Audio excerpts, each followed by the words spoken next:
еврейлер, не себептен Мұхаммед пайғамбар келіп, бұрынғы шариғатты, яғни еврейлерде рұқсат етілген нәрселерді рұқсат емес деп, рұқсат етілмейтін бір тұстарды рұқсат етіп, неге бұрынғы шариғаттың ізін ұстап кетпеді? Неге жаңа бір дін алып келді деген сындар айтқан екен. Аллах Тағала осы сындардың себебімен не қылады? Аят түсіреді. Аят былай, 106 аятты қарап отырсақ болады. Бисмиллахир-рахманир-рахим. Ма нансах мин аятин ау нунсиха нати би хайрин минха. Қашанда бір аятты насх етсек дейді. Насх дегені күшін жою деген мағынада. Насх дегені күшін жою. Бір аятты. Ау нунсиха. Немесе ұмыт тұрсақ. Нати би хайрин минха. Біз одан хайырлырағын алып келетін боламыз. Ау мислиха. Немесе соған ұқсасын. Алам та'лам анналлаха аля кулли шайин қадир. Білмейтін бедің, Аллах Тағала бүкіл нәрсеге күші құдіреті жететіндігін, күші құдіреті шексіз қадір екенін. Алам та'лам анналлаха лаху мулкус самавати вал ард. Білмейтін бедің, аспан мен жердің иелігі, патшалығы ол Аллаға ғана тән екендігін. وَمَا لَكُمْ مِنْ دُونِ اللَّهِ مِنْ وَلِيٍّ وَلَا نَصِيرٍ. Ал сендерге Алладан басқа ешқандай дос және құтқарушы, жәрдем етуші басқа құдай жоқ. Алла ғана керекті жерінде даусыңды естиді, керекті жерінде сенімен бірге, керекті жерінде саған жәрдем етеді дейді. Мынандай мәселе болған ғой. Мына жаңадан мұсылмандылық келген кезде білеміз, мысалы 16-17 ай бойы не істелді? Байтул Мұқаттасқа, Палестина жаққа қыбла ретінде қарап мұсылмандар намаз оқыған болатын. 16-17 айдан кейін не істелді? Қыбланы Қағбаға қарай қараңдар деп, Қағбаға қарай өзгертті. Оған бір сын айтты. Пайғамбарымызға бір шарттар қойды. Мысалы, анау Муса пайғамбар сияқты түгелдей бір кітапта әкеліп былай көрсетші. Бізге Құранда ана жерден түсіп жатыр, мынандай аят түсіп жатыр дейсің, біз оны көрмейміз. Бізге кәдімгідей аспаннан бүйтіп періштелер алып келіп жатқан бір кітап әкелші деп тұрған екен. Негізі бар ғой, Аллаға сансыз шүкір, біздің де деңгейімізде, біз мысалы 1400 жылдан кейін мұсылман болып келіп отырмыз ғой, Алла Тағаланың қалауымен. Бұған шүкірлік етуіміз керек. Мүмкін біз егер сол кезеңде болсақ, сондай сұрайтын адамдардың артына еріп кетер ме едік, білмейміз. Біз де, Құдай сақтасын да, біз де өзімізше ақылға салған болып, шынымен ол пайғамбар болса, Құдай қолдайтын болса, сүйікті құлы болса таңдаған. Онда неге бұлай істемейді? Ел, халық қиналуда кәдімгідей. Неге қиналып жатқан адамдарға, неге, мысалы, анау тауларды жаңағы, неге мүшриктер айтады пайғамбарға? Сен шын пайғамбар болсаң, анау тауды алтыннан қыл жібер, Алла Тағалаға дұға етсең, ел халықты қиналудан шығар, біз сенің артыңа ерейік дейді. Көрдіңіз бе, шарттар қандай болып жатыр? Негізі, мысалы, ойлап қарасақ, көптеген ғалымдардың өлген жылы бар да, қайтыс болған жылы жазылады кітапта. Мутаваффи, мысалы, пәлен жыл. Мутаваффи, пәлен жыл. Бірақ туған жылы жазылмайды. Неге? Байқадық па соны? Не үшін туған жылы жазылмайды? Не деп ойлайсыздар?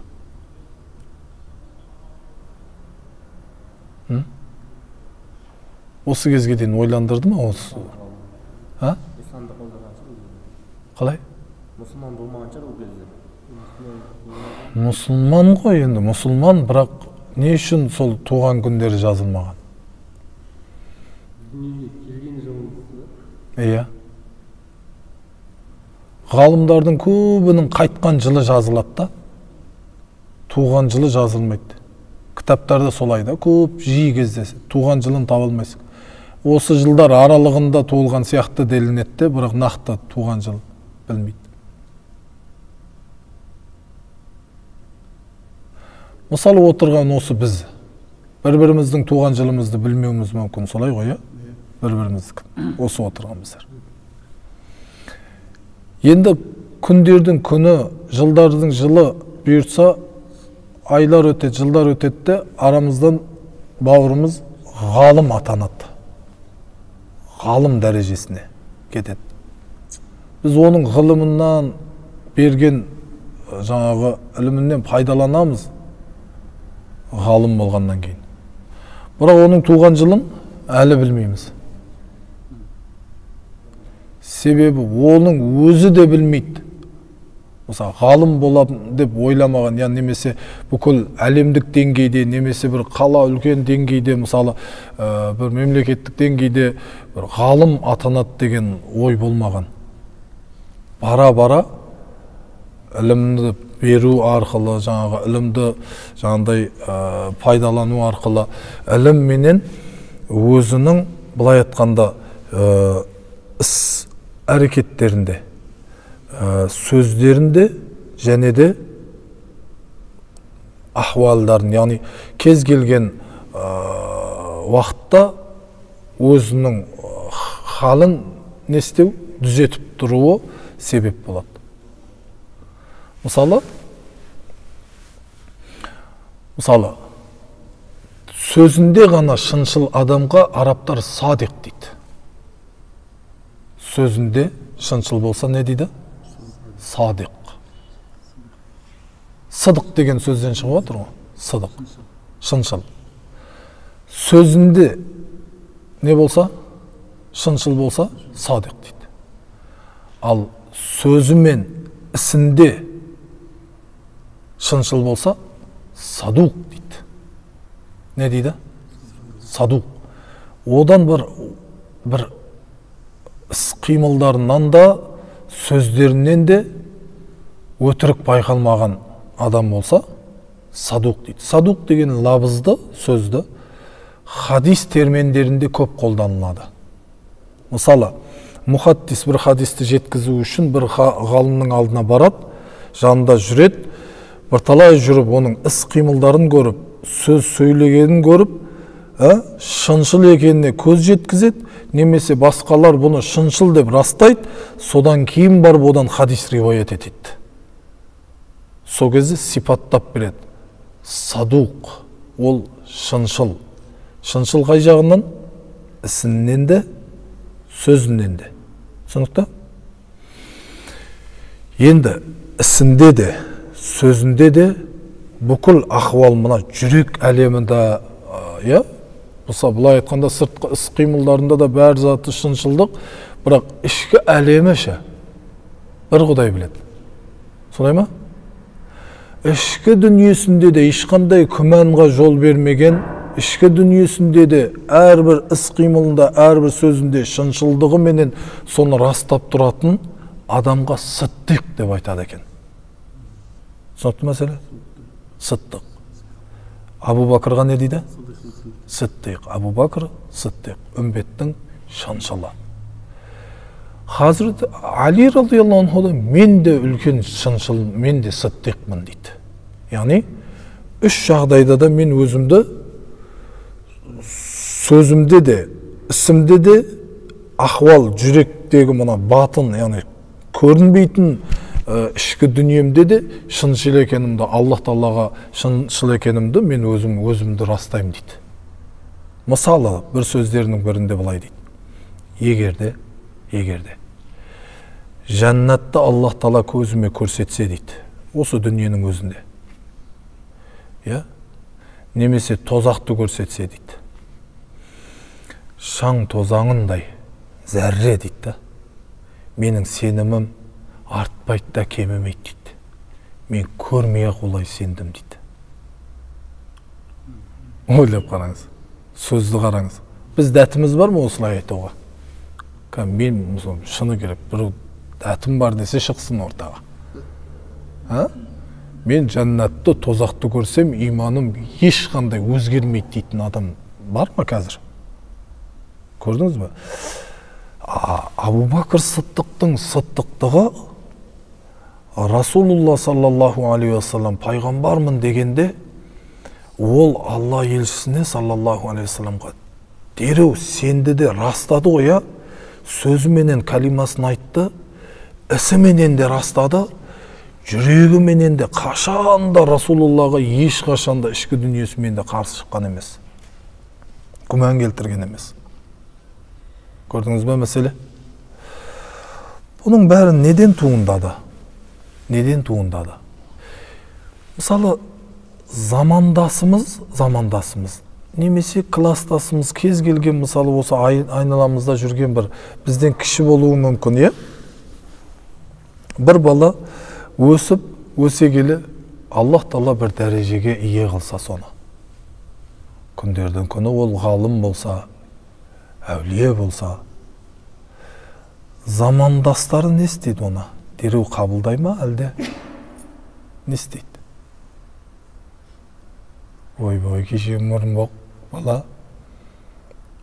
әулиемін деп шыға келген, Құдай сақтасын деп тұрамыз, басқа нәрсе етті. Солай ба? Ой деп тұрамыз. Жақсы әулие болса онда бір кереметін көрейікші, кәне көрсетші деп.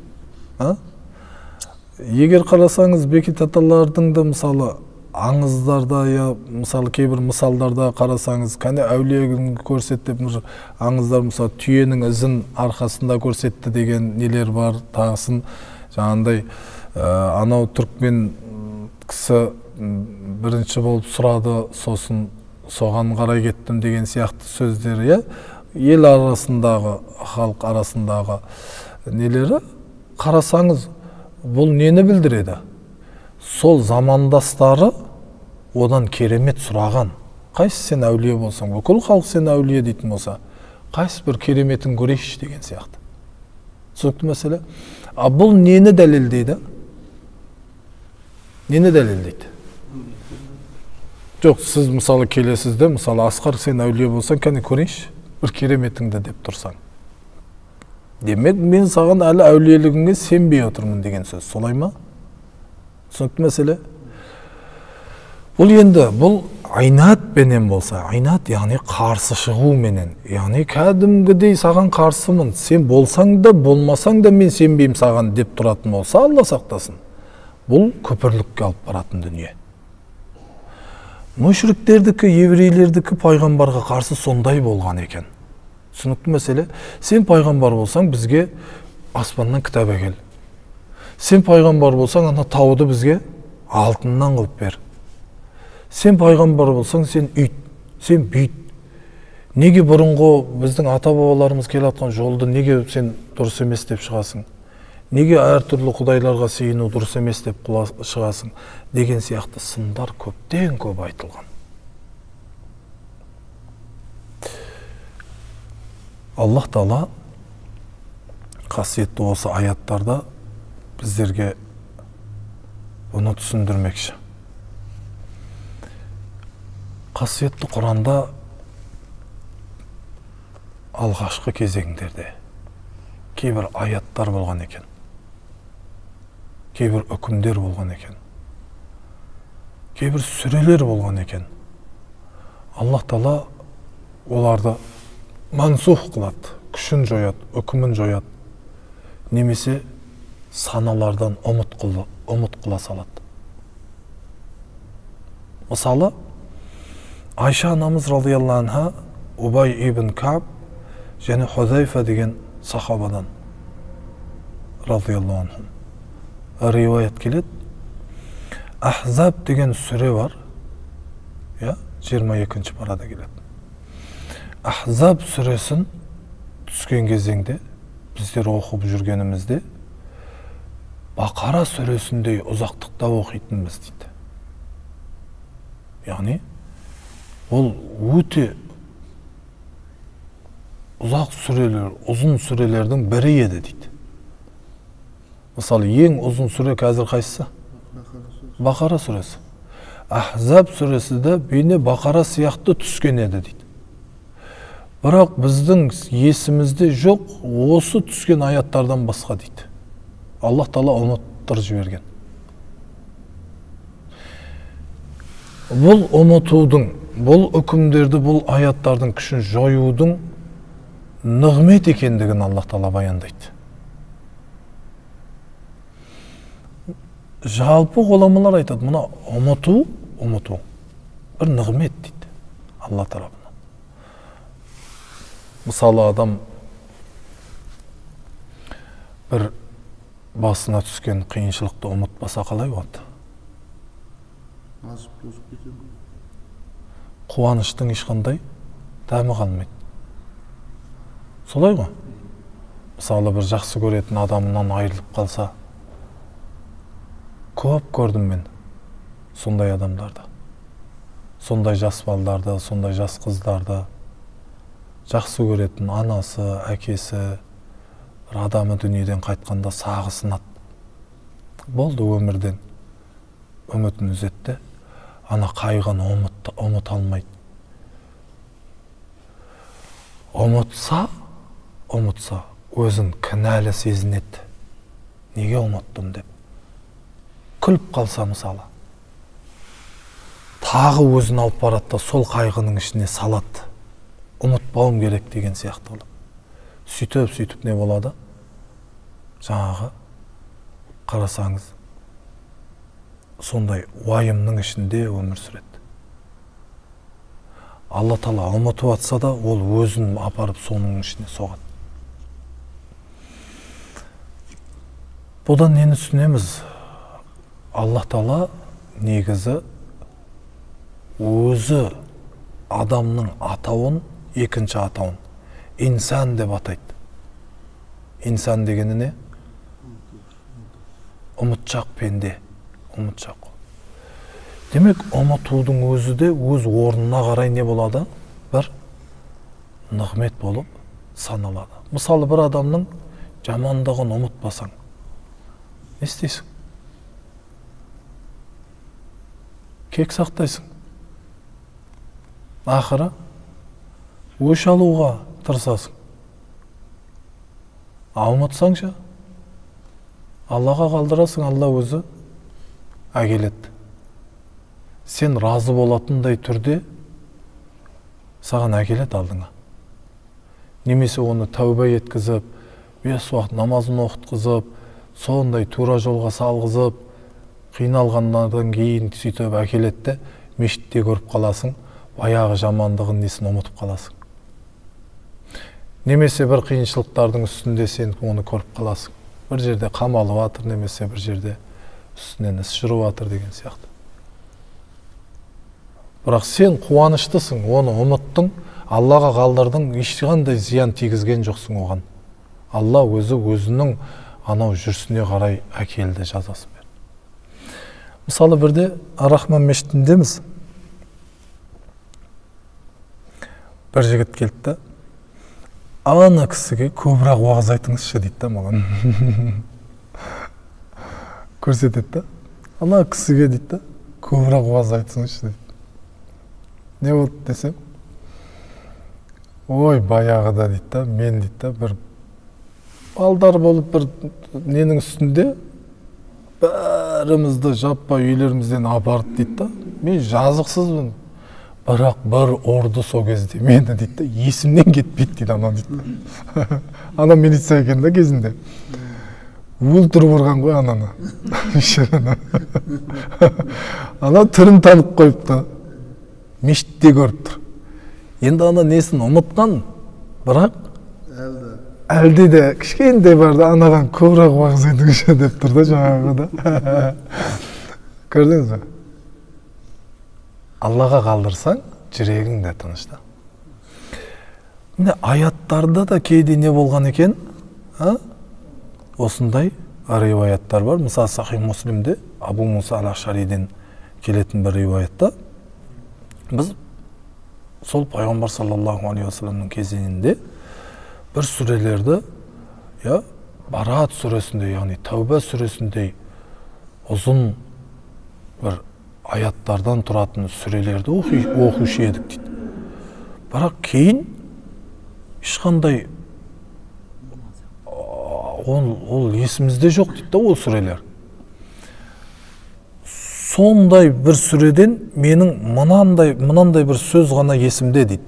Ләу кана либни Адам вадияни мин малин лабтага вадиян салисан ва ма ямлау жауфу ибни Адама илля тураб. Осы сөз есімде дейді.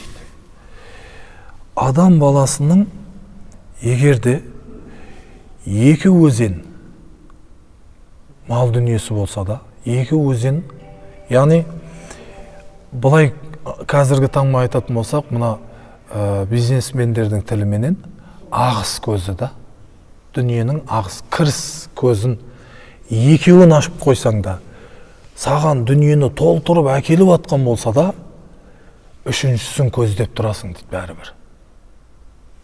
Қанағат деген жүрекке байлық келмесе, не қылады екен адам? Үшіншісін де ашайын, көзін ашайын деп тұрады екен. Ал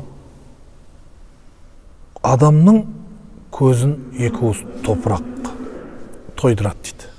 Яғни өлген кезде үстіне не қылады? Топырақ түседі, соныменен қалады. Осыны біз аят деп оқушы едік дейді. Бірақ кейін қарасақ, бұндай сүре, бұндай аятта жоқ, қалды дейді. Немесе мынандай бір аятты оқушы едік дейді, тағы бір риваяттарда. Я юхалладина аману лима тақулуна ма ла таф'алун. Бұл жері аятта бар. Фатактубу шахадатан фи аънақикум фатас'алуна анха яумал қияма. Ей иман келтіргендер, сендер неменеге айтып та істемейсіңдер? Істемейтін нәрселеріңізді айтасыңдар. Сендердің мойындарыңызға бұл жазылады ғой.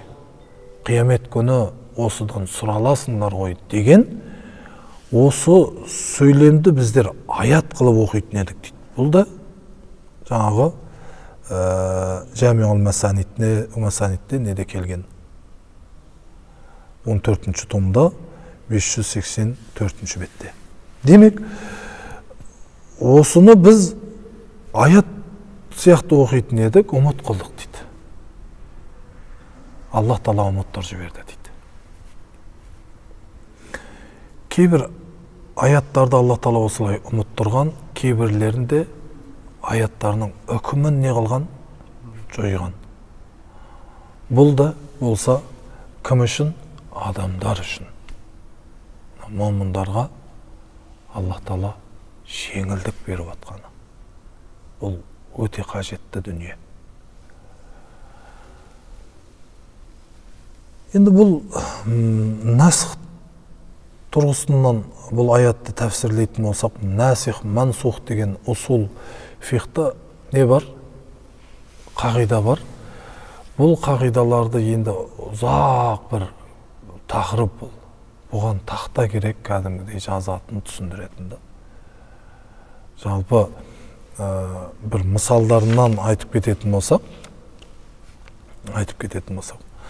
мысалы, мынандай аятты көресіз. Қасиетті Бақара сүресінде 240-ші аят. وَالَّذِينَ يَتَوَفَّوْنَ مِنْكُمْ وَيَذَرُونَ أَزْوَاجًا وَصِيَّةً لِأَزْوَاجِهِمْ مَتَاعًا إِلَى الْحَوْلِ غَيْرَ إِخْرَاجٍ. Мына өлген адамның артындағы қалған жұбайы не болу керек? Жаңағы шықпастан бір жыл напақасын сол өлген адамның дүниесінен оған бір жыл бойы берілу керек деген сияқты бірінші аяттар түскен. Яғни мирас үкімінде мұра ретінде қалатын әйелді өсиет қалдыру керек екен, 1 жыл бойы менің дүнием мысалы напақа қалдырсын деген сияқты, сондай өліп баратқан адам өсиет қалдыру керек екен. Бұл аяттың үкімі мирас үкіміменен жойылған екен. Мирас аятыменен. وَلَهُنَّ الرُّبُعُ مِمَّا تَرَكْتُمْ إِنْ لَمْ يَكُنْ لَكُمْ وَلَدٌ деген Ниса сүресінің 12-ші аятында. Әйелдерге егер бала болмаса, мал дүниесінің 4-тен 1-ін берерсіздер деген бұйрық түскеннен кейін. Егер бала шағасы болса, нешеден 1 болады? 8-ден 1 болады. Мысал қарасаңыз, бір аяттың күші не қылды? Жойылды. Я? Мысалы, тағы да айтатын болсақ, шарап жайлы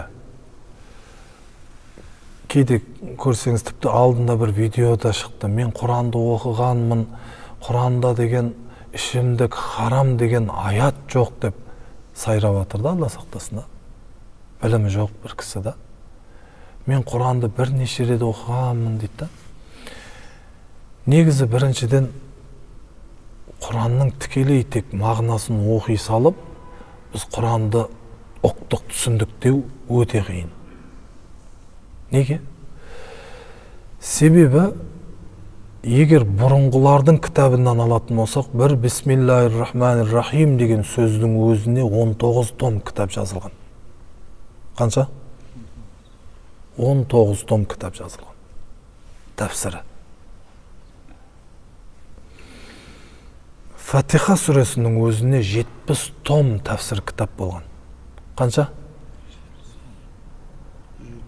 Бірақ Фатиха сүресінің өзіне.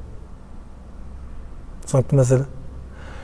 Қазіргі тәфсірлерді қарасаңыз, кемі 20 том, тіпті 30 томдық тәфсірлер бар.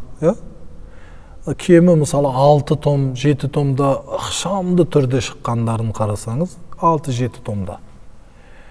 Енді Сафуату тафасир деген кітап Иманур Али Ас-Сабуни деген ғалымның жазған кітабы ықшамдалған түрде. Бұл қазіргі университеттерге арналған кітап болғандықтан қазір ең ықшамды түрде оқылатын кітап. Соның өзі 3 томнан тұрады. Ал енді біз келіп, мұнаны бұлай тікелей мағынасын оқып келіп, өтіп кетіп, Құранда ешқандай ішімдік харам деген аят жоқ екен деп сайрап қалу, ол әбден ихтимал. Неге? Себебі насих мансух деген ілімнен хабары болмаған адам, оның шынында да харам болып кеткенін байқамай қалады. Мысалы, ішімдік жайлы сенен сұрайтын болады деген аят келеді. Ясалунака анил хамри вал майсир. Қул фихима исмун кабир ва манафиу линнас.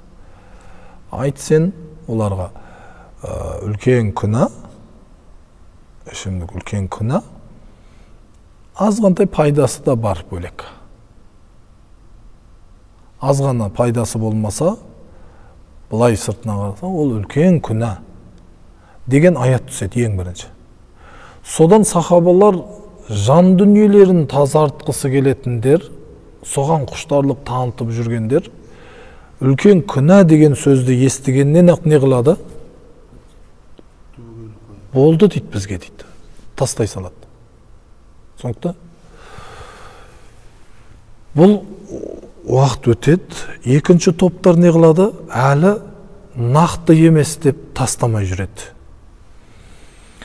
Бір күні бұлар бір жиында ішімдік ішіп алып, не істейді? Барады намазға тұрады. Намазға тұрады да қате оқиды. Қате сөздермен не қылады? Оқиды. Мас адам енді қалай оқиды ол?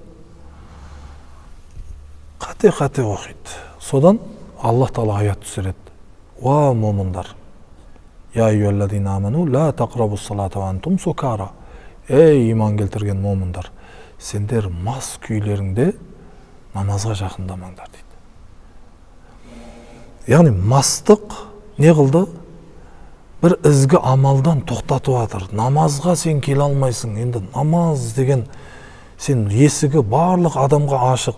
Осыл дәрет алысында тәубасы бар. Яғни былай айтқанда мұсылман адамның барлығына есігі ашық бір амалдан сен арақтың, ішімдіктің кесірінен, мына мас қылатын дүниенің кесірінен сен намазға келе алмай отырсың. Соның өзі маған қандай ойбой дейді. Сахабалардың екінші тобы тастай салады. Болмайды мынау дейді. Былай айтқанда жақсылықтың, ізгіліктің есігін маған жауып тастады мына нәрсе дейді. Үшінші оқиға не болады? Сахабалар жиналады, бас қосады, мас болады да бір-бірімен керісіп, не істеп қалады? Ұрыс керіс пайда болады да, сол жерде бір-бірімен төбелесіп қалады. Содан мына жердегі бір-біріне бауырмалдылықтары, тағы басқа бәрі мына мас күйінде тапталатындығын, аяқ асты болатындығына көз жеткеннен кейін не болады? Аллах Тағала аят жібереді. Жалпы сендерге енді имандарың күшейді ғой. Нақты айтатын болсақ, уа иман келтіргендер. Бұл ішімдік дегеніміз, құмар ойыны дегеніміз, пұтқа сыйыну дегеніміз, балгерлік дегеніміз, бұлардың бәрі шайтанның амалдарынан. Болды, үшінші топ ана тоқтатпай жүрген адамдардың өзі де барлығы болды дейді. Мұна аят нақты шайтанның ісі деген, яғни бұл неге алып барады? Күпірлікке, надандыққа алып барады деп, сол жерде не істейді? Тия салынады, тыйылады. Осыдан ақ міне, көрдіңіз бе? Бірінші аяттың күшін екінші аят, үшінші аят тіпті не қылып келе жатыр? Бірінші аятты күшін жойып бара жатыр да. Бірінші аятта бір топтары тыйылды, бір топтары тыйылмады. Келесі аятта тағы солай, бір топтары тыйылды, тағы бір топтары тыйылмады. Үшінші аят келгенде не болды? Бірден барлығы тыйылды. Бұл не қылды? Үкімді нақты қылып, тәдрижи дейді, яғни жайлап әкелді, үкімді анық, айқын көрсетті дейді. Оғанда насықтың бір түрі деп қараймыз дейді ғалымдар. Осындай дүниелер болған екен. Енді насықтың деген нелеріне қарасақ, мысалы, тарифіне, түсініктемесіне қарасақ, бұрынғы ғалымдар басқаша жеткізген, кейінгі ғалымдар басқаша жеткізген. Бұған Құдай қаласа кеңінен бір тоқталатын боламыз. Алла сізден және баршамыздан разы болсын. Жалпы Құранда осындай аяттардың да бар екенін біліп жүрейік. Кейде біз Құранның мағынасын бүйтіп оқи салып, олай емес екен деп шыға келуге болмайды. Нақты көз жеткізбесек. Түсінікті мәселе? Нақты көз жеткізіп, мынау мынандай екен немесе мынандай екен дейтін болсақ, ол үшін тәпсір іліміне жүгінуіміз керек болады. Ұстаздардың алдына отырып, бір аятты нақты түсініп, содан кейін барып, солай қабылдауымыз керек болады. Енді мысалы аятты аят мәнсух қыла алады, аятты хадис мутаватир мәнсух қыла алады, хадисті Құран аяты мәнсух ете алады, хадисті хадис мәнсух ете алады деген 4 бапта қарастыратын не бар? Тақырыптар бар. Құдай қаласа оны да тоқтаймыз иншалла келесі жолдар. Алла сізден және баршамыздан разы болсын. Сұрақтарыңыз бар ма?